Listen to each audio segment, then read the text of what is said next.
వీలైన వారెవరు? దానియేలు గ్రంథం 10వ అధ్యాయం 9వ వచనం చదువుదాం. దానియేలు గ్రంథం 10వ అధ్యాయం 9వ వచనం చదువుదాం. నేను అతని మాటలు వింటిని. అమ్మా, అలాంటి చదివినప్పుడు కొంచెం ఆ పేజ్ నెంబర్ కూడా చెప్తే కొంచెం తీయడం కొంచెం కష్టం ఉంటాయి కదా, బైబిల్లో వాళ్ళు తీస్తారు. 742 పేజ్. రైట్. నేను అతని మాటలు వింటిని. అతని మాటలు విని నేను నేలను సాష్టంగపడి గాఢ నిద్ర పొందిన వాడనైతిని.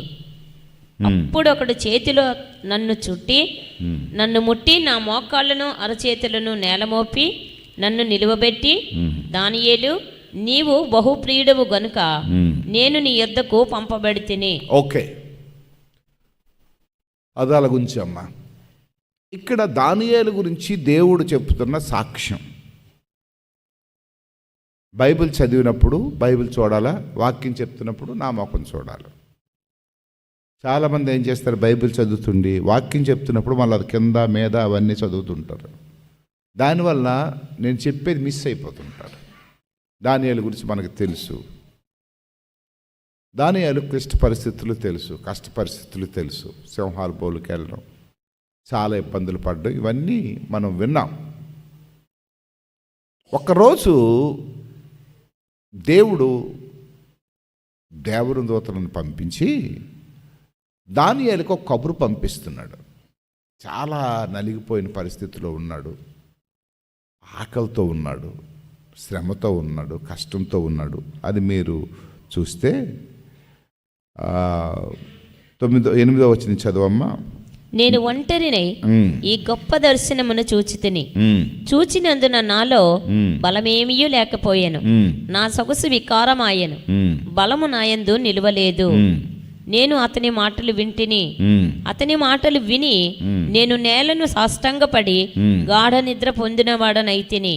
అప్పుడు ఒకడు చేతిలో నన్ను ముట్టి నా మోకాళ్ళను అరచేతులను నేల మోపి నన్ను నిలువబెట్టి, దానియేలు, నీవు బహుప్రియుడవు గనుక. ఏ పరిస్థితిలో ఇది చెప్తున్నాడంటే, దానియేలు క్లిష్ట పరిస్థితిలో ఉన్నాడు. బలం లేదు, నిస్సత్తుగా ఉన్నాడు, నీరసంగా ఉన్నాడు, ప్రతికూల పరిస్థితుల్లో ఉన్నాడు. ఏమాత్రం కూడా హ్యాపీనెస్ లేదు తనలో, ఆందోళనతో ఉన్నాడు. తను చూసిన దర్శనం చాలా గందరగోళంగా ఉంది. తనకి, తన దేశానికి, తన ప్రజలకు నష్టం కలిగించేదిగా ఉంది. కొన్నిసార్లు కొన్ని న్యూస్ మనం వింటుంటే అది ఇబ్బందికరంగా ఉంటుంది. అవి మనకు సంబంధించినవి కాకపోయినా, మన ఇంట్లో జరగకపోయినా, మన పిల్లలకు జరగకపోయినా, అది వింటుండేటప్పుడు అరే ఎంత ఘోరమండి అని అంటుంటాం. ఇంత పెద్దోళ్ళై ఉండేలాడు పనిచేసేరేటి అని అంటుంటాం. దానియేలు ఇటువంటి క్లిష్ట పరిస్థితుల్లో చేతకాని వాడిగా, బలహీనుడిగా, ఏమీ చేయలేని వాడిగా ఉండి సాష్టాంగపడి నమస్కారం చేసి ప్రార్థన చేస్తూ, అయ్యా నేనేమీ చేయలేకపోతున్నానయ్యా, నేను బలహీనుడిని అయిపోయాను, తినబుద్ధి అయికుంటుంది, ముందుకు వెళ్ళాలంటే వెళ్ళబుద్ధి అయికుంటుంది, ప్రార్థన తప్పించి ఇంకేమీ చేయలేకపోతున్నాను నేను. ఈ పరిస్థితిలో ఎవరు ఆదుకుంటారు, ఎవరు ఆదరిస్తారు, ఈ స్థితి నుంచి ఎవరు లేపుతారు అని ఆందోళనతో ఉంది నా మనస్సు. మనస్సులో ప్రశాంతత లేదు, కృంగిపోయిన అనే పరిస్థితిలో దేవుడు ఒక దూతను పంపించి అక్కడ ఒక మాట అంటున్నాడు, దానియేలు, నువ్వు దేవునికి బహుప్రియుడవు. అందరూ చెప్పండి, దానియేలు దేవునికి బహుప్రియుడు. అలాగే చెప్పడం కంట, బహుశా నువ్వెవరవు అని నేను అడిగాను అనుకోండి, నేను దేవునికి బహుప్రియుడని ధైర్యంగా చెప్పగలవా? దావీదు, లేకపోతే మోషే, లేకపోతే అబ్రహాము, లేకపోతే యోసేపు, లేకపోతే ఎస్తేరు, లేకపోతే రూతు, చాలా సాక్ష్యాలు ఇచ్చారు. ఈరోజు ఒక దైవజనుడిగా ఏమండి, దేవుడు ఒకవేళ వచ్చి నీ గురించి ఏమి చెప్తాడు? ఈరోజు నీ సంగతి గురించి అడిగితే, నీ గురించి ఒక టెస్టిమనీ చెప్పమంటే, అయ్యా కుమార్ పాస్టర్ ఎలాంటోడు అని చెప్పమంటే ఏం చెప్తాడు? ఒకవేళ ఈ మాట నా గురించి చెప్తే దేవుడు, కుమార్ పాస్టర్ నాకు బహుప్రియుడు అని చెప్తే ఎంత పొంగిపోతానో. కుమార్ పాస్టర్ బాగా వాక్యం చెప్పగలడు, కుమార్ పాస్టర్ డబ్బు గలవాడు, కుమార్ పాస్టర్ గారికి విలువ ఉంది, కుమార్ పాస్టర్ గారికి మీటింగ్స్ పిలుస్తున్నారు, కుమార్ పాస్టర్ గారిని పెద్ద పెద్దోళ్ళు పిలుస్తున్నారు.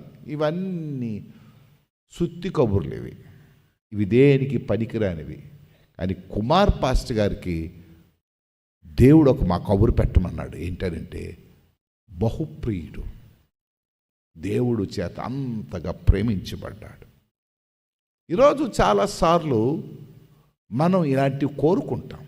ఏంటంటే అందరూ మనల్ని మెచ్చుకోవాలని, అందరి చేత మనం ప్రేమించబడాలని, అందరూ మనల్ని పొగడాలని, అందరూ మనల్ని గొప్పవారు అనాలని, అందరూ మనని గొప్పగా ఎంచుకోవాలని ప్రతి వారిలో వద్దు వద్దు వద్దు అంటే అందరూ మనసులో ఈ ఎరుకో ఆ ఎరుకో ఇది ఉంటుంది. కొంతమందికి ఏంటంటే బాహాటంగా దాని గురించే బతుకుతారు. తెల్లవారు లెగ్గాన ఆయన మెడలో ఒక 2 దండలు పడకపోతే ఆడికి నిద్ర రాదు, 2 సాలువులు కప్పకపోతే వాళ్ళకి నిద్ర రాదు. అయ్యా మీరు అంత గొప్పోడు లేడని ఎవడైనా అనకపోతే ఆయనకి పిచ్చి అయిపోతారు. ఎవడైనా తిడితే తట్టుకోలేరు. ఎవరైనా ఆయనకి ఎగ్నిస్ట్గా మాట్లాడితే, ఆవిడకి ఎగ్నిస్ట్గా మాట్లాడితే వాళ్ళ మీద కక్ష కడతారు. చూసారా?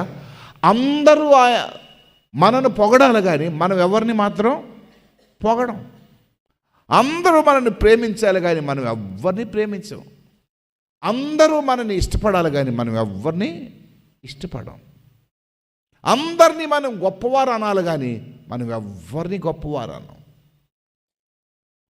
చూడండి, కొంతమంది ఆడవాళ్ళు, కొంతమంది నాకు తెలిసిన వాళ్ళు చూస్తే ఎంత బాగుంది చీర అని అంటారు. కొంతమంది చీర బాగుంది కానీ అని ఒక్క సొక్కెట్టు వదిలేస్తారు.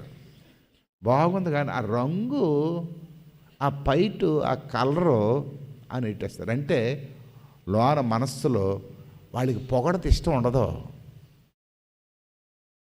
కానీ పాపం ఆవిడ ఏంటనుకుంటుందంటే బాగుందనంటే సంతోషిస్తుంది. ఒకవేళ నీకు నచ్చకపోయినా సరే బాగుంది, ఎక్కడ కొన్నారు, మీకు బాగా అమిరింది అని అంటే సంతృప్తిగా వెళ్ళిపోద్ది. ఏంటి అబద్ధం చెప్పాలంటే అబద్ధం చెప్పడం కాదు, అది కొనేసింది ఇప్పుడు, కట్టేసింది ఇప్పుడు, ఫాలు కుట్టించేసింది ఇప్పుడు, అన్నీ అయిపోయాయి. ఇప్పుడు బాగులేదన్న షాపోడు తిరిగి తీసుకోడు. మనస్సు బాధపడుతుంది. ఆవిడ్ని బాధ పెట్టడానికే నువ్వు మాట్లాడుతున్నావు కానీ ఆవిడ సంతోష పెట్టడానికి మాట్లాడలేదు. కొంతమంది కొంత ఇంటికి వెళ్ళి బాగా మెక్కేస్తారు.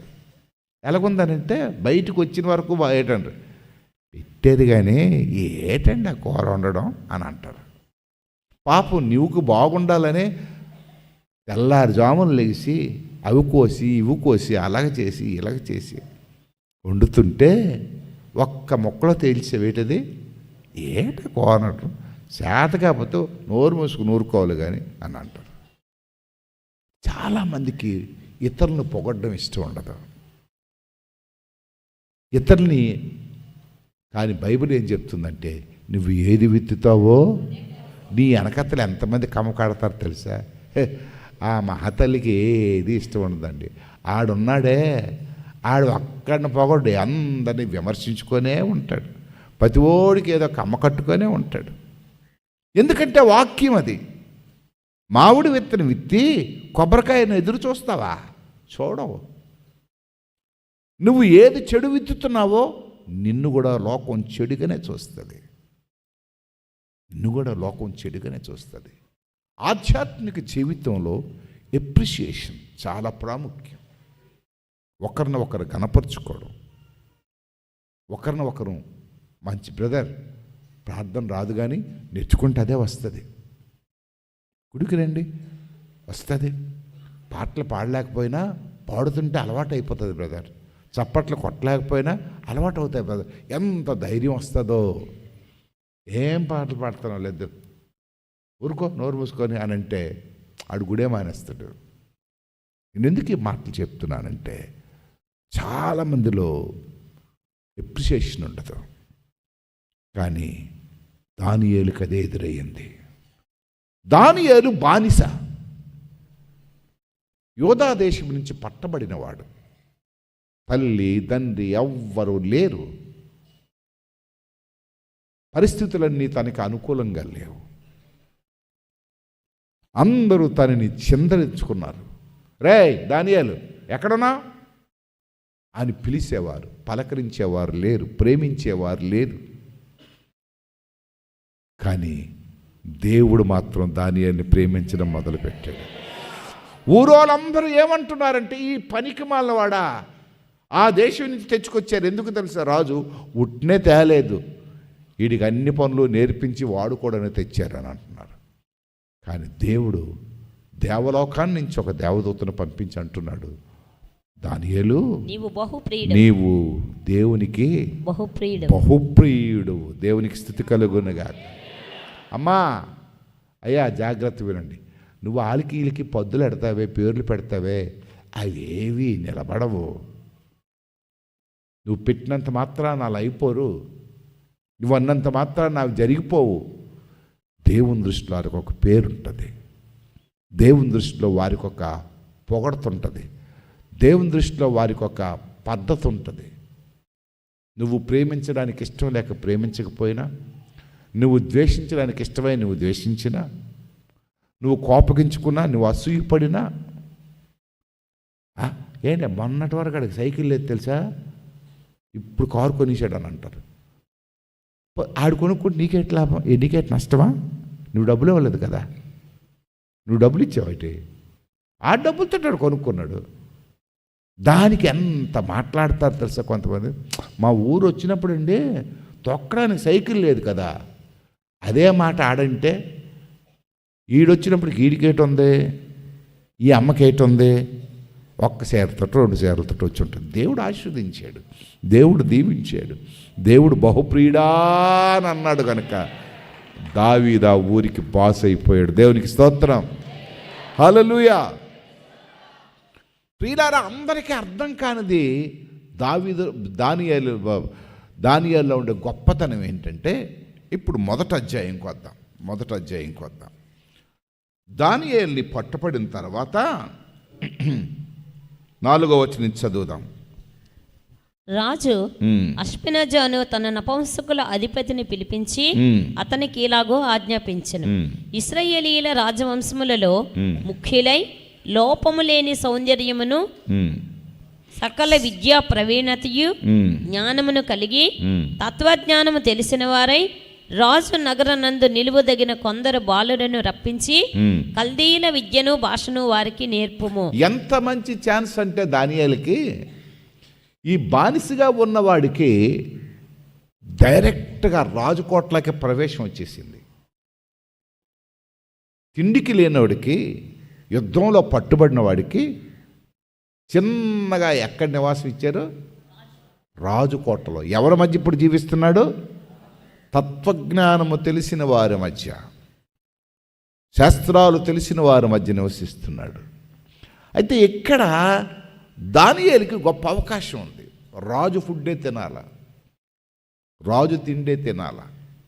రాజు ఆజ్ఞ ఏంటంటే, అబ్బాయి వీళ్ళని బాగా తినిపించి మంచి విద్యలన్నీ నేర్పించు, వీరు నాకు కావాలా, వీరు నాకు పని చేయాలా అని అప్పచెప్పితే,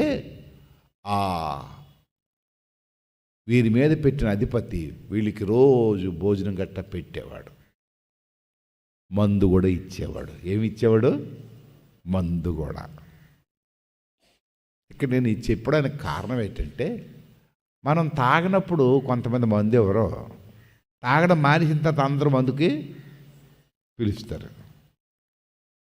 నేను మానేశాను రా, నేను మానేసా, ఒక్క బొక్కడ తీసుకో, ఏదో పెద్ద ఔషధం లాగా. అమ్మ నేను పూజ చేయడం మానేసి నేను రానంటే ఏటైపోద్ది, కొబ్బరికాయ కొడితే ఏటైపోద్దా, వ్రతం కొడితే చేస్తే ఏటైపోద్దా, నువ్వు అలా కళ్ళు మూసుకుంటే మేము చూస్తాం కదా. వద్దు అనుతున్నది మనతో చేయించడానికి సాతాను మనం ఏం చేస్తుంటుంది. ఇక్కడ దానియేలుకు అదే జరిగింది. ఒక ప్రక్క తను నమ్ముకున్న దేవుడు, మరొక ప్రక్క తన జీవన విధానానికి సోఫాను ఏర్పాటు చేసి తన బ్రతుకుని నిలబెట్టిన రాజు. ఒక ప్రక్క తిండికి తిప్పలకి లేని తన పరిస్థితిని చక్కబెట్టడానికి కంకణం కట్టుకున్న రాజు, మరొక ప్రక్క కనబడన దేవుడు. ఆయన వచ్చి ఒకసారి అంటాడు, అయ్యా రోజు ద్రాక్షారసం మీరు సేవించాలా, నాన్ వెజిటేరియన్ ఫుడ్ మీరు తినాలా? దానియేలు అంటాడు, అయ్యా మేము శాకాహారులు, నాన్ వెజిటేరియన్ తినం, మందు కూడా తాగం సార్. ఏంటయ్యా? ఫారెన్ మందు తెలుసా? ఏం మందు? ఫారెన్ మందు. మాకు కొత్తపేటలో ఒకడు ఉన్నాడు, అమ్మగారికి ఫ్రెండు. అక్క అని పిలుస్తాడు అమ్మగారికి, ఫోన్ ఎత్తి, అక్క ఎలాగొన్నారు అని అంటాడు. ఈడేవుడ్రా తమ్ముడు అని అనుకుంటాను నేను. కన్నపాస్ గారికి పిలుస్తాడు. ఒకసారి కన్నపాస్ గారికి ఫోన్ చేసి రేపు వస్తావా అని అంట. సింగులరీ అంటున్నాం, వస్తావా అన్నట్టు వస్తానంట. అయితే రేపు ఇస్తాను తీసుకెళ్ళిపో అని అన్నాడు. ఏటిస్తాడో తెలీదు, ఏటో తెలియదు. అది ఏంటి అని అంటే, ఫారెన్ ఉంది తీసుకెళ్ళిపోదు కదా. ఏంటి ఫారెన్ అంటే? మందు, తర్వాత చెప్పు మందు అంటే ఫారెన్ అంటే మేము తాగకూడదు, అది మంచోడ్లాగా ఉన్నానంటే, పోలే నువ్వు కాకపోతే అయ్యగారికి ఇచ్చేయాలి అన్నాడు. నువ్వు కాకపోతే ఎవరికి ఇచ్చిపోతున్నాడు? అయ్యగారికి ఇచ్చే అన్నాడు. మళ్ళీ ఊరుకున్నాడా? ఆడు ఫోన్ కసిరీసి పెట్టిన తర్వాత మళ్ళీ నాకు ఫోన్ చేశాడు. అయ్యగారు బాగున్నాను. ఏంటి వయసు సంగతి ఎలాగొన్నావు ఏంటంటే, అయ్యగారు మంచి సరుకు ఉందండి అని అన్నాడు. నేను మంచి సరుకు అంటే వెళ్ళి సెంట్లు గట్ట తెస్తాడు కావాలనుకోండి. బాబాయ్ ఎలాగ పోయానంటే, కన్నబాబుకి అదే ఇస్తానంటే వద్దనిచ్చాడు అనేది. ఏంట్రా అనంటే, ఇది నీకు బుర్ర గట్ట పోయిందా, ఇంకెవడికి చెప్పగలవు, పైగారికి ఇచ్చేసానని. కనుక ఆడికి అది. కొంతమంది పాస్టర్లు కూడా కొంతమంది వేస్తారు కొంచెం పనికి మన పాస్టర్లు. సేవనే మానేయాల. ఇక్కడ దానియేలు చెప్తున్నాడు, నేను యూతుడును కనుక ఇది నేను ముట్టడానికి వీల్లేదు. రేయ్ పిచ్చోడా, నీకు తాగనవ్వకపోతే, నువ్వు శుభ్రంగా తిండి పెట్టకపోతే రాజు నన్ను చంపేస్తాడు. అప్పుడు దానియేలు ఏమంటున్నాడు తెలుసా? సార్ ఒక చిన్న పని చేయండి, 10 రోజులు భోజనం పెట్టి చూడండి, మేము ఎలాగుంటామో వాళ్ళు ఎలాగుంటారు, మీరు తర్వాత ఇంటికి వెళ్ళి చదవండి. మేము వాళ్ళకంటా ప్రకాశంగా లేవనుకోండి, అప్పుడు మీరు ఆలోచించండి. అంటే ఒక శత్రువుని జయించడానికి, సాతానుగాడు వేసే చిట్కాను జయించడానికి విశ్వాసంతో తను చేసే ప్రయత్నం మీ జీవితాల్లో ఎన్నోసార్లు ఎటువంటి అవకాశాలు వచ్చి ఉంటాయి. ఎందుకు మనం దానియేలుకు బహుప్రియుడం అవ్వలేకపోతున్నాం తెలుసా? మనకు ప్రియమైన ఎదురెడుతున్నప్పుడు, అమ్మ చెప్పిందని, బంధువులు చెప్పారని, చాలామంది తాత చచ్చిపోతే బొర్ర గీసేసుకుంటారు. దానికి దీనికి లింక్ ఏంటండి? ఆడి చచ్చిపోతే మనం బొర్ర గీసుకోవడం చూస్తాడు, ఆ తాత కొరచి బొర్ర గీసుకుంటారు. ఏమైందంటే ఉట్టిదేనండి, పేలు ఎక్కువైపోయి ఎవడికి తెలియదు ఇవి. పని పాటు లేని అంటే నువ్వు ఎలాగ ప్రియుడు అవుతావు? మీ తాతకు ప్రియుడు అవుతావు. అప్పుడు నువ్వు పడుకున్నప్పుడు తాత వచ్చి, నా మనవడ మంచోడు బొర్ర గీసుకుని, నేనంటే అంత ప్రేమ, బతికినంతకాలం తన్నేవాడు, చచ్చిపోయిన తర్వాత బుర్ర మాత్రం బాగా గీయించుకున్నాను. నేను ఎందుకు ఈ మాటలు చెప్తున్నాను తెలుసా? నువ్వు బహుప్రియుడు అవ్వాలంటే దేవునికి ఇష్టడుగా జీవిస్తే నువ్వు బహుప్రియుడు అవుతా. ఊరిలో ఒక శాసనం చేశారు, రాజుకు తప్ప ఎవరికి ప్రార్థన చేయకూడదు, ప్రతివాడు వచ్చి విగ్రహానికే ప్రార్థన చేయాలా. కానీ దానియేలు అంటున్నాడు, ఎప్పటిలాగే తలుపులు తీస్తుంటే ఫ్రెండ్స్ చెప్పారు, రే ప్రార్థన చేసుకుంటే చేసుకున్నావు, తలుపులు వేసుకోవచ్చు కదా, 10 మందికి చాటాలా, కిటికీలు తలుపులు వేసుకొని చేసుకోవాలి అని ప్రార్థన చేసుకో. ఏటైపోయింది? ఈరోజు ఒక్కరోజు ప్రార్థన చేయకపోతే, ఈరోజు ఒక్కరోజు గుడికి వెళ్ళకపోతే, పిక్నిక్కి వెళ్ళిపోతే ఏటైపోయింది? ఈరోజు ఒక్కరోజు మాతో వచ్చేసి ఏటైపోయిందా? దేవుడు తెలీదా? పనికి మాలిన భాష, పనికి మాలిన మాటలు. బంధువులు వచ్చారు కదా, వాళ్ళు కొండి పెట్టకపోతే వాళ్ళు ఏంటి బాధపడరా? చిన్న చిన్న విషయాల్లో దేవుని ఆశీర్వాదాలు కోల్పోతున్నాం. వాళ్ళు కూడా కరెక్ట్గా చర్చ్ టైంకే వస్తారు, చర్చ్ టైంకే సేపలోడు వస్తాడు, చర్చ్ టైంకే రకరకాల వాళ్ళు వస్తారు. అరే పిచ్చోళ్ళారా, తీసుకెళ్తే నన్ను సింహాల బోన్లు వేస్తారు కదా, ఏని నేను మాత్రం ప్రార్థన చేయడం మాన్ను, గుడికి వెళ్ళడం మాన్ను, కిటికీలు తీయడం మాన్ను, చేతులెత్తడం మాన్ను, శాస్త్రాంగ పడడం మాన్ను. పోతే నా ప్రాణం పోవాలి, కానీ నేను మాత్రం నా దేవుడిని మాన్ను. వేసారు, సింహాల బోన్లు వేశారు, బతిమాలే. ఎందుకు దానియేలు దేవునికి బహుప్రియుడయ్యాడు? దేవుడేక అమ్మా నువ్వు వస్తున్నావు వెళ్తున్నావు ఏటో మరి పని తెలియదు నాకు. నేను ఎందుకు ఈ మాటలు చెప్తున్నాను తెలిసే? దానియేలు దేవునికి బహుప్రియుడు. చిన్న చిన్న విషయాల్లో దానియేలు అద్భుతమైన సంగతి చేశాడు. దానియేలు ఎంత గొప్ప పని చేశాడు తెలుసా? ఈ బానిస ఒక గొప్ప సువార్త చేసాడు.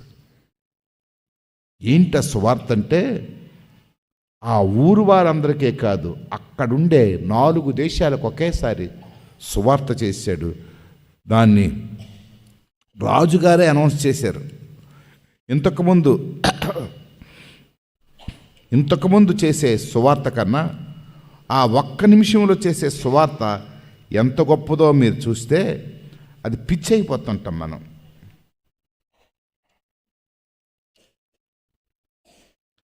మొత్తం రాజుగారు ఒక అనౌన్స్మెంట్ చేస్తారు.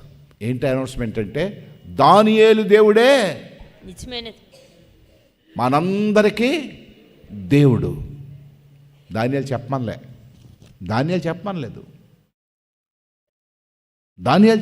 ఈ మాట. నువ్వు నిజంగా దేవునికి బహుప్రియుడిగా జీవిస్తే నిన్ను చూడరు. ఎవరిని చూస్తారు? నీ దేవుడిని చూస్తారు. దేవునికి స్తోత్రం.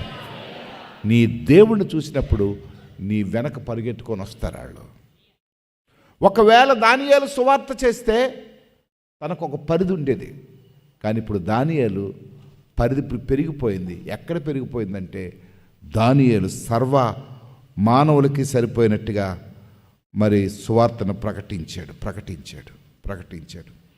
మీరు చూస్తే 6వ అధ్యాయం 25వ వచనం. 6వ అధ్యాయం 25వ వచనం. అప్పుడు రాజుకు దర్యావేషు లోకమంతటా నివసించు సకల జనులకును రాష్ట్రములకును ఆయా భాషలు మాట్లాడు వారికి ఇలాగు వ్రాయించెను, మీకు క్షేమాభివృద్ధి కలుగును గాక. నా సముఖమును నియమించినదేమనగా, నా రాజ్యములోని సకల ప్రభుత్వముల యందుండు.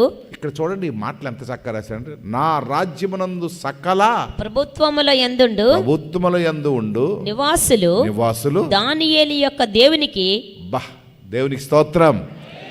దానియేలు యొక్క దేవునికి భయపడుచు అంటే అర్థం ఏంటి?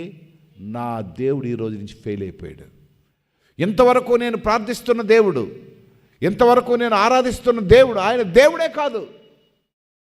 దానియేలు యొక్క దేవునికి భయపడుచు ఆయన సముఖమున వణుకుచు ఉండవలెను. ఆయనే జీవముగల దేవుడు.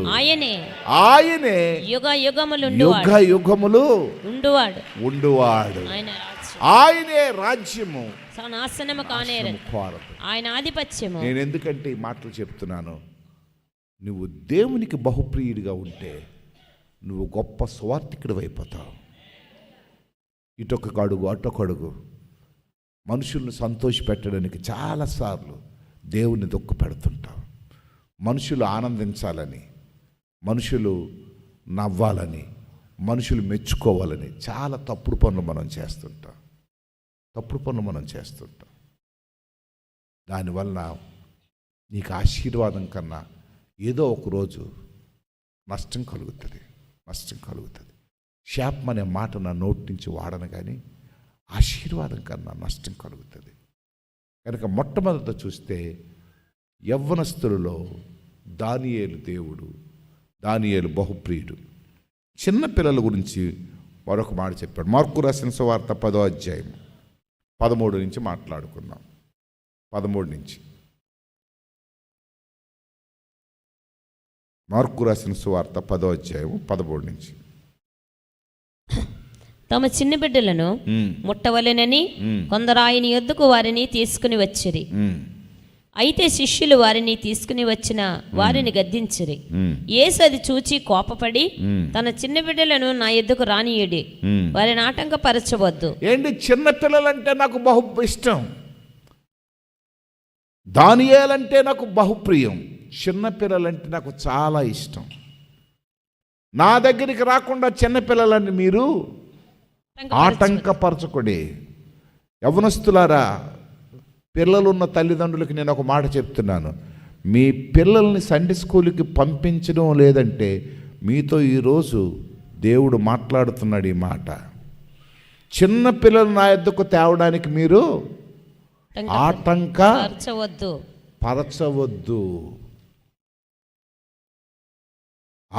ఒక్క ఆదివారం ఒక్క అరగంట టైం ముందుకురా.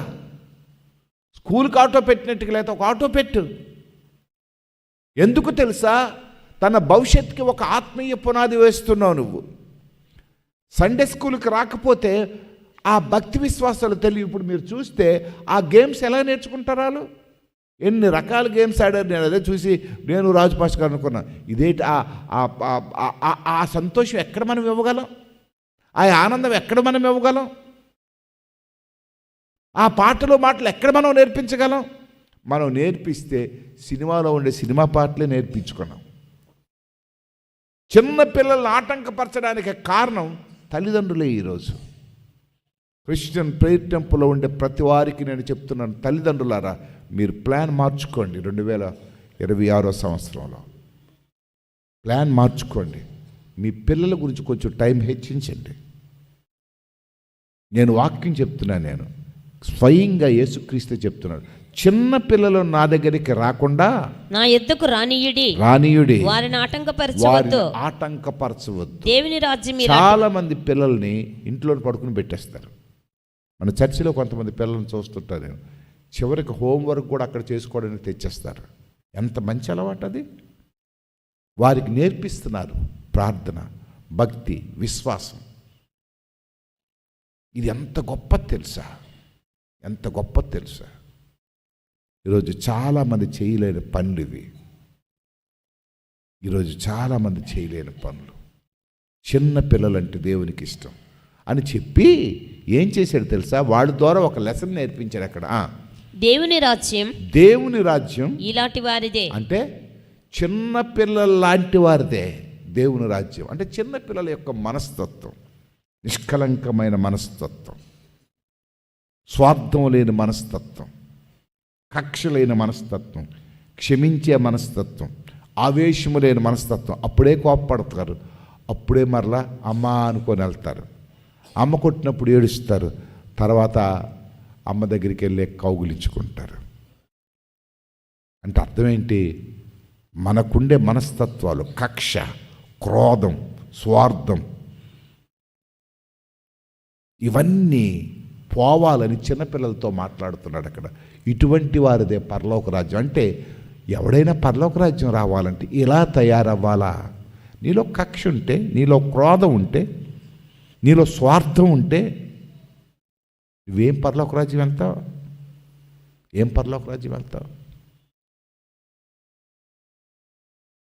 నేను ఎంత బోధిస్తున్నాను, నేను క్షమించలేని మనస్తత్వం ఉంటే ఏం పరలోక రాజ్యం వెళ్తాను?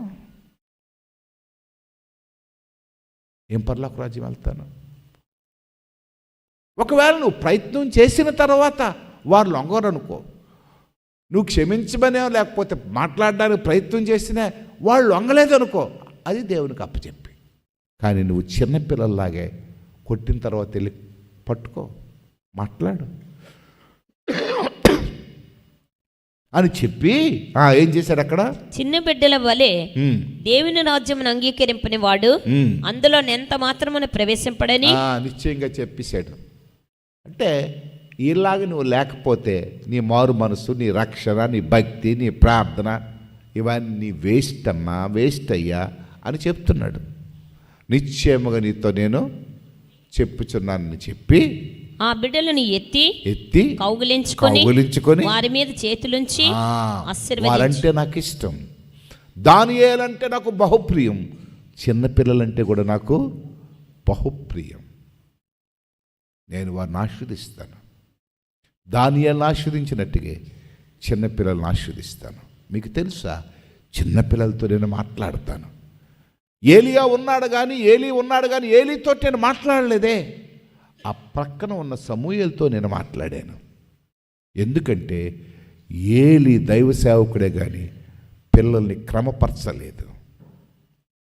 ఏలీ దైవజనుడే కానీ ఆయన పిల్లల్ని సరిచేయలేకపోయాడు. ఆయనతో మాట్లాడాను నేను. ఇంకా ఇంతవరకు మాట్లాడి చూశాను. నిలబడితే పెద్ద ప్రసంగాలు చేస్తాడు, కానీ బతుకు బాగులేదు ఏలీది. ఇంక నేను చిన్నపిల్లడినైనా సమూయేలుతో మాట్లాడతాను. ఇప్పుడు నాకు సమూయేలు ఇప్పుడు పెద్దోడులా కనపడుతున్నాడు. సమూయేలే ఇప్పుడు నేను ఏర్పరచుకున్నాడు. దీపస్తంభం మీద నూనె పోయడానికి సమూయేలుని ఏర్పాటు చేసుకుంటాను. దీపం వెలిగించడానికి సమూయేలుని ఏర్పాటు చేసుకుంటాను. రాబోయే ఉగ్రతను సమూయేలుతోనే నేను మాట్లాడతాను. ఏలీకి తెలిసిపోయింది. నానా పిలుస్తున్నావా అంటే ఏలీ అంటున్నాడు, లేదు, ఈసారి ఏం చేస్తావో తెలుసా, నాకు తెలిసిపోయింది సమూయేలు, నా దేవుడు నాకు దూరం అయిపోయాడు. ఇంతకాలం నన్ను బహుగా ప్రేమించాడు, ఇప్పుడు ఆ ప్రేమ నీ మీదకి వచ్చింది. నువ్వు విధేయుడు అయ్యావు. చిన్న బాల్యంలోనే నీ తల్లి నీకు సమర్పించింది కనుక ఇంక నువ్వు ఉన్నాను అనొక మాటను నీతో మాట్లాడతాడు.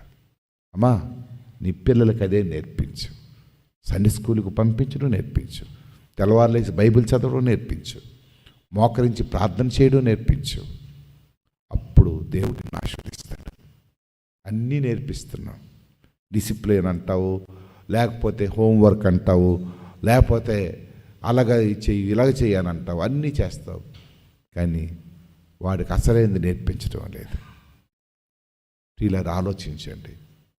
ఒక ఊర్లో మీటింగ్ అవుతుంది, పెద్దోళ్ళు చిన్నోళ్ళు అందరూ ఉన్నారు, కానీ దేవునికి ఉపయోగపడింది ఎవరు ఆ మీటింగ్లోన? చిన్నపిల్లే. తన చేతిలో ఉండే 5 రొట్టెలు 2 చేపలు ఇచ్చిందంటే నేను అనుకుంటున్నాను అందరూ క్యారేజీలు తెచ్చుకున్నారు, కానీ అందరు క్యారేజీలు దాచుకున్నారు. ఒరే వాళ్ళకి ఇచ్చేస్తే మనకులే ఉండదురా, వాళ్ళకి ఇచ్చేస్తే మనకు ఉండదని. కానీ చిన్నోడు అమాయకంగా దేవునికి ఇచ్చేసాడు, దాన్ని ఆస్వాదించాడు. పెద్దోళ్ళకి తెలివితేటలు ఎక్కువ, జ్ఞానం ఎక్కువ, రెఫరెన్స్ అటు ఇటు తిప్పి చదువుతారు. బుద్ధిహీనమైన జ్ఞానం, తెలివి తక్కువైన జ్ఞానం. కానీ వీడికి అలాగ తెలియదు. ఎదురుగా యేసు ప్రభు ఉన్నాడు, అవసరం ఉంది, ఆ అవసరంలో నేను కూడా నా దేవునికి సహాయం చేయాల. ప్రియులారా, యజమానుడింట్లో ఉన్నాడు. యజమానుడికి ఎంతో ఘోరమైన జబ్బు ఉంది. ఆ జబ్బుని ఎవరూ బాగు చేయలేకపోతున్నారు. ఒకరోజు బట్టలు ఉతుకుతుండగా చూసింది, శరీరం అంతా బట్టలంతా రక్తంతో నిండిపోయింది. ఆయన పేరే నయమాను. అప్పుడు బాస్ దగ్గరికి వెళ్ళి యజమానురాల దగ్గరికి వెళ్ళింది. అమ్మా, మా ఊర్లో ఒక దైవజనుడు ఉన్నాడు, ఒక్కసారి ప్రార్థన చేయించమ్మా, బాగుపడుతుంది. పిల్లరా, సువార్త చెప్పడం ఎంత ఈజీ చూడసారా?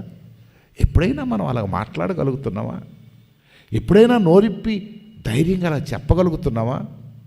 మనకి ఎన్ని రూల్సో ఎన్ని రెగ్యులేషన్సో. అది చిన్నపిల్ల కనుక చెప్పేసింది. ఒక రాజ్యానికే సువార్త అందించిన ఒక పెద్ద గనురాలయ్యింది. మొట్టమొదటిగా చూస్తే యవ్వనస్తుల్లో బహు ప్రియుడైన వాడు ఎవరంటే దానియేలు. రెండవది పిల్లలందరూ కూడా ఆయనకి ఇష్టలైన వారు. మూడవది చూద్దాం. పితరుల్లో ఎవరు దేవునికి ఇష్టం?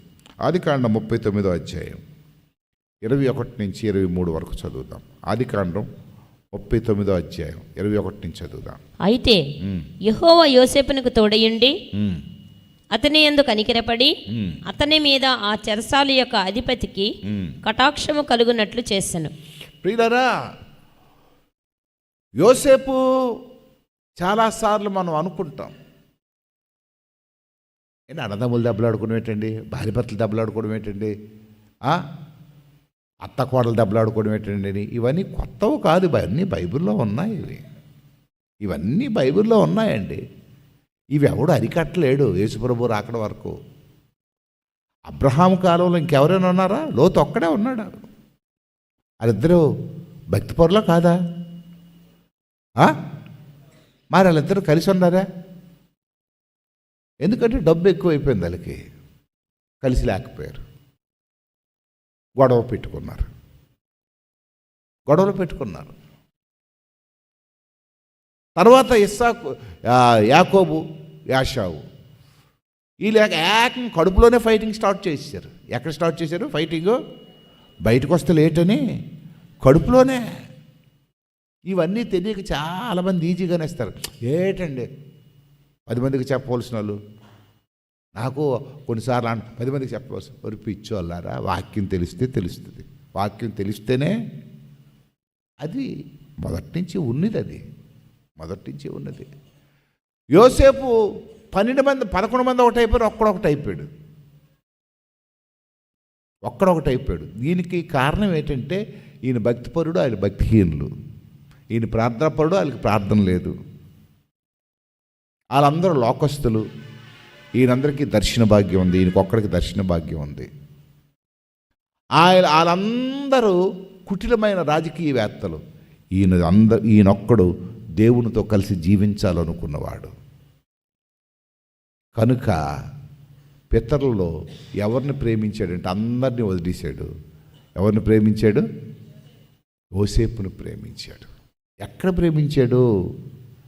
ప్రేమించాడు అనంటే, ఎటువంటి పరిస్థితుల్లో ప్రేమించాడు అనంటే, ఏమంటే ఓ పెళ్ళైన ఆవిడ ఒక్కరోడుకు ప్రేమించిందండి. ఒక్కరోడుకు ప్రేమించింది. ఆంటీ అనమాట.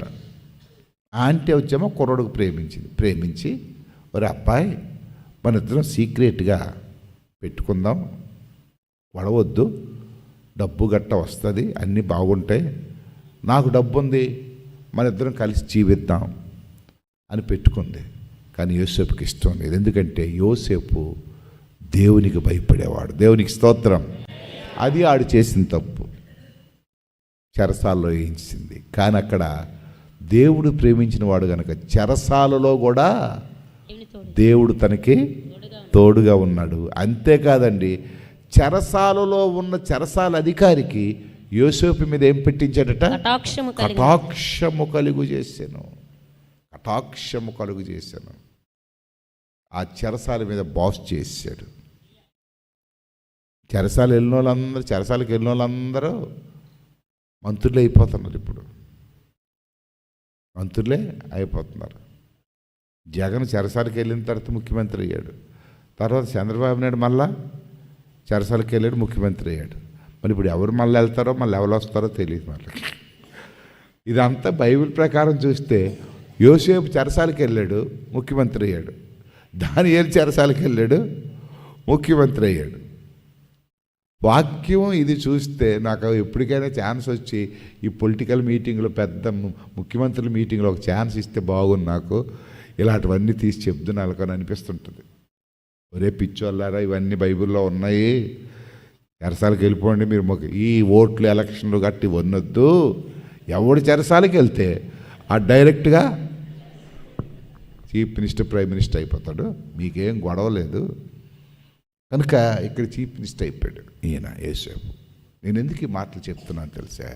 పితరుల్లో యోసేపు ముఖ్యమంత్రి అయ్యాడు. తర్వాత చూస్తే రాజులలో బహుప్రియుడు ఎవరంటే దావీదు. దావీదు గురించి ఒక మాట అంటాడు, దావీదు నా హృదయానికి ఇష్టానుసారుడైన మనుష్యుడు. మొదటి నుంచి చెప్పండి, యవనస్తుల్లో ఎవరు? దానియేలు బహు ప్రియుడు. చిన్నపిల్లలందరి గురించి, చిన్నపిల్లలు ఒకరి గురించి చెప్పలేదు, చిన్నపిల్లలందరూ కూడా ఆయనకి ఇష్టం. ఎందుకంటే చిన్నపిల్లల లాంటి మనసు కలిగిన వారే పరలోకానికి వెళతారు. చిన్నపిల్లల లాంటి మనసు కలిగిన వారే. కనుక పరలోకం వెళ్ళాలంటే మనం చిన్నపిల్లలం అయిపోవాలి. అంటే చిన్నపిల్లల లాంటి మనస్తత్వం కలిగిన వారిగా, చిన్నపిల్లల లాంటి క్షమాపణ, చిన్నపిల్లల లాంటి అమాయకత్వం, చిన్నపిల్లల లాంటి ప్రేమ, చిన్నపిల్లల లాంటి జాలి కలిగి ఉండేవారే మరి పరలోకం వెళ్తారు. మూడవది చూస్తే పితరుల్లో యోసేపు కూడా దేవునికి ఇష్టడు కనుకనే యోసేపుని రాజుగా చేశాడు. అందుగురించే బైబిల్లో చెప్పినప్పుడు అబ్రహాము, ఇస్సాకు, యాకోబు అంటారు, అక్కడితో ఆపేస్తారు. వాళ్ళ ముగ్గురు పేర్లు ఇష్టమైన పేర్లలో లేవు, కానీ యోసేపు పేరు మట్టుకు పెట్టారు. అబ్రహాము, ఇస్సాకు, యాకోబు దేవుడు అంటారు, కానీ యోసేపు గురించి చెప్పినప్పటికీ యోసేపు దేవుడు అనరు. యోసేపు ఆయనకి ఇష్టమైన వాడు. యోసేపు కాలంలోనే ఐగుప్తు దేశానికి వెళ్ళిపోయాడు. ఐగుప్తు దేశంకి వెళ్ళిపోయిన తర్వాతే అప్పుడు యోసేపు యొక్క గొప్పతనాన్ని, యోసేపు యొక్క తెలివితేటల్ని చూసి అప్పుడు ఫరో వచ్చేమో యోసేపుకి అధికారం ఇస్తాడు. రాబోయే 7 సంవత్సరాల కాలంలో సమృద్ధినిస్తాడు, నువ్వు పండించిరా బాబు అని అంటే, ఆ తెలివితేటలతో ధాన్యం పండిస్తుంటే అప్పుడు ఫరోకి తెలివితేటలు వస్తాయి. అమ్మో, ఈడెంత తెలివైనాడు, ఈడు కరువులో కూడా రాష్ట్రాన్ని పాలించేస్తున్నాడు, ఈడిని ఇలా వదిలేస్తే నాకెక్కడ మొప్పు వస్తుందని అప్పుడు ఇశ్రాయేలీయుల్ని బాధలకి, కష్టాలకి తోలేస్తారు. మీరు 1వ అధ్యాయం, నిర్గమాకాండం 1వ అధ్యాయం చూస్తే అక్కడే ఒక గ్రూపును తయారు చేసి అప్పటి నుంచే నిర్గమాకాండం ఐగుప్తు దేశంలో అలజడి ప్రారంభమవుతుంది. దాని తర్వాత మోషే వస్తాడు, మోషే నాయకుడిగా చేస్తాడు. కనుక ప్రియులారా, రాజులలో దావీదు. రాజుల్లో ఎవరండి? దావీదు. వీళ్ళందరూ కూడా వీక్ పర్సన్స్. నిజానికి దావీదు కూడా ఏమీ అంత గొప్పవాడు కాదు. ఎందుకంటే ప్రార్థనలు అన్నీ చేసినా పరాయి ఆయన భార్యను తెచ్చుకొని వ్యభిచారం చేసి బిడ్డను కని అవతలోడు కూడా చంపించడానికి ప్రయత్నం చేస్తాడు, చంపించేస్తాడు. అంటే వ్యభిచారం ఇద్దరు ఇష్టపడ్డారు, పోనేదో పోయారంటే పోయారు, కానీ ఆ భర్త లేకుండా చేయడానికి చంపించేస్తాడు. కానీ దావీదు నుండి గొప్పతనం ఏంటంటే, దేవా నీ కృప చెప్పున నన్ను కరుణింపు. పాపం చేయడం ఎంత సహజమో పాపాన్ని క్షమించమని, పాపాన్ని ఒప్పుకోవడం కూడా అంత సహజం. నువ్వెంత ఘోర పాపమైనా నీ పాపాన్ని ఒప్పుకునేటప్పుడు దేవుడు నిన్ను క్షమిస్తాడు, దేవుడు నిన్ను ఆశీర్వదిస్తాడు, దేవుడు నిన్ను దీవిస్తాడు. ఆయన చెప్తూ అంటాడు, నా హృదయానికి ఇష్టానుసారుడైన మనిషి. స్నేహితుల్లో ఎవరు?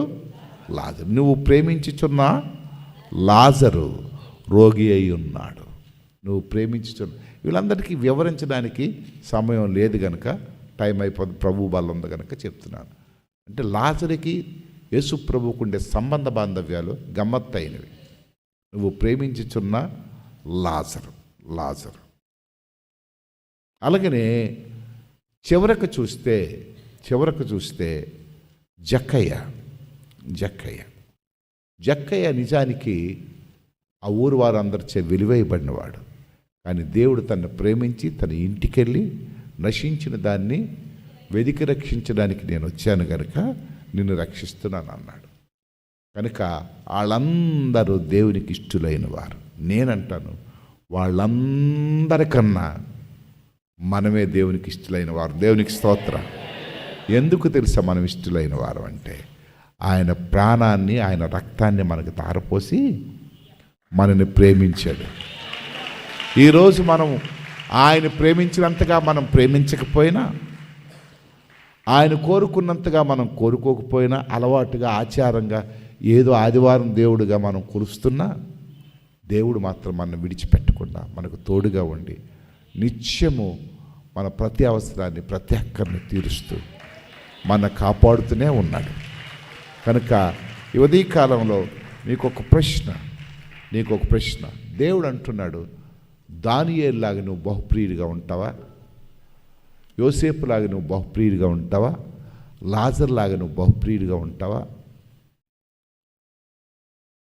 చిన్నపిల్లల్లాగా నాకు ఇష్టమైన వారిగా నువ్వు ఉంటావా? అయితే నేను నీకు అడుగుతున్నాను, నువ్వు ఎక్కడ ఉండడానికి ప్రయత్నం చేస్తున్నావు? లేకపోతే ఇలాగే ఉంటానని అనుకుంటావా? ఒకవేళ బహుప్రియుడిగా ఉంటే నాతో ఈరోజు చేయి కలుపు. నాకు ఇష్టమైన వాడిగా నువ్వు జీవించడానికి ప్రయత్నం ప్రారంభించు. నాకు ఇష్టమైనట్టుగా నీ జీవితాన్ని మొదలుపెట్టు ఈరోజు. అప్పుడు నేను కలిసి జీవిద్దాం. నీకు నేను తోడుగా ఉంటాను. యోసేపు చెరసాలలోకి వెళ్ళినప్పుడు ఏ విధంగా తోడుగా ఉన్నాను, దానియేలు సింహాల బోన్లోకి వెళ్ళినప్పుడు ఏ విధంగా తోడుగా ఉన్నాను, లాజరు మరణశయ్యపైకి వెళ్ళినప్పుడు ఏ విధంగా తోడుగా ఉన్నాను, నీకు కూడా నేను తోడుగా ఉంటాను. నీకు కూడా నేను ఇష్టడుగా ఉంటాను. నీ సమస్యలు, నీ అక్కర్లు, నీ పరిస్థితులు, నీ స్థితిగతులు నాకు తెలుసు. కానీ నాకు ఇష్టడుగా నువ్వు జీవిస్తే వారికి చేసినట్టుగా నీ జీవితాన్ని మార్చుతాను. వారి బ్రతుకులో స్థానం ఇచ్చినట్టుగా నీవు నా బ్రతుకులో నాకు స్థానం ఇస్తే నా జీవితంలో నీకు కూడా స్థానం ఇస్తాను. నేను కలిసి జీవిద్దాం, గొప్ప ఆశీర్వాదాలు అందుకున్నాం. కళ్ళు మూసుకొని ప్రార్థన చేసుకుందాం. ఈరోజు ప్రభు అడుగుతున్నాడు, నాకు ఇష్టడుగా నువ్వు జీవిస్తావా, నాకు బహుప్రియుడిగా నువ్వు జీవిస్తావా అని ప్రార్థన చేసుకుందాం.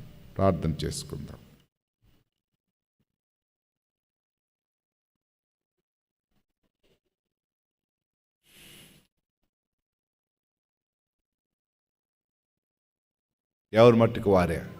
ప్రభా, లోకంలో అందరూ నన్ను ప్రేమించాలనుకుంటున్నాను, నేను ఎవరిని ప్రేమించలేకపోతున్నాను. అందరూ నన్ను క్షమించాలనుకుంటున్నాను, నేను ఎవరిని క్షమించలేకపోతున్నాను. అందరూ నన్ను గౌరవించాలనుకుంటున్నాను, నేను ఎవరిని గౌరవించలేకపోతున్నాను. అందరు నేను విమర్శిస్తున్నాను, నన్ను ఎవరు విమర్శిస్తున్నారో నేను ఆలోచించలేకపోతున్నాను. నేను అందరికంటే గొప్పవారిగా ఉండాలనుకుంటున్నాను, నేను ఎవరిని గొప్పవారిగా ఎంచడం లేదు. ప్రభా, ఇదిగో ప్రభా, నేను నీకు అప్పచెప్పుకుంటున్నాను. నన్ను క్షమించండి, నన్ను ప్రేమించండి. నేను మిమ్మల్ని గౌరవించడానికి కావలసిన ఇదిగో ప్రభా, బహుప్రియుడిగా నా జీవితాన్ని నీకు అప్పచెప్పుకోవడానికి కావాల్సిన కృప ఇచ్చేయండి. నన్ను మార్పు తీసుకురండి ప్రభా. నాకు తెలుసు అని అనుకుంటున్నాను, కొన్ని దాటిపోతున్నాను ప్రభా, నాకు నీ కృపలో నన్ను బలపరిచి భద్రపరిచి నీ మహిమతో నింపండి అయ్యా. యోసేపులాగా, దానియేలులాగా, ఇదిగో ప్రభ చిన్నపిల్లల్లాగా, ఇదిగో ప్రభ లాజర్లాగా రోజు రోజుకి ఇదిగో నీకు దగ్గరగా నేను వస్తూ నీ ఆశీర్వాదాలు అందుకోవడానికి కావాల్సిన నీ కృపను నాకు దయచేయమని. ఇదిగో ఈ రోజు నుంచి ఒక నూతనమైన ప్రయాణంలో నేను అడుగు పెట్టడానికి నా మనస్సును మార్చండి, తగ్గింపు నేర్పించండి, క్షమింపు నేర్పించండి. ఇదిగో ఇతరుని గౌరవించను, ఇతరుని హెచ్చించను, ఇతరుని ఎప్రియేట్ చేయడం, ఇతరుని ప్రభు నా దయగలుగుతండి సమర్పించుకోవడానికి కావలసిన మనస్సు నాకు దయచేయి. ఇదిగో ప్రభా, నిన్ను గౌరవించి నీ పట్ల నాకు అపారమైన ప్రేమను కలిగించమని వాక్యం వింటున్నాను, కానీ వాక్యంలో ఉండే అనుభవాలు నా జీవితానికి రాకుండా ఆటంక బండలుగా ఉంచుతున్నాను. నన్ను ఆశీర్వదించమని, వాక్యం అందరిలో ఫలింపు చేయమని క్రీస్తు పేరిట వేడుకొనుచున్నాను తండ్రి.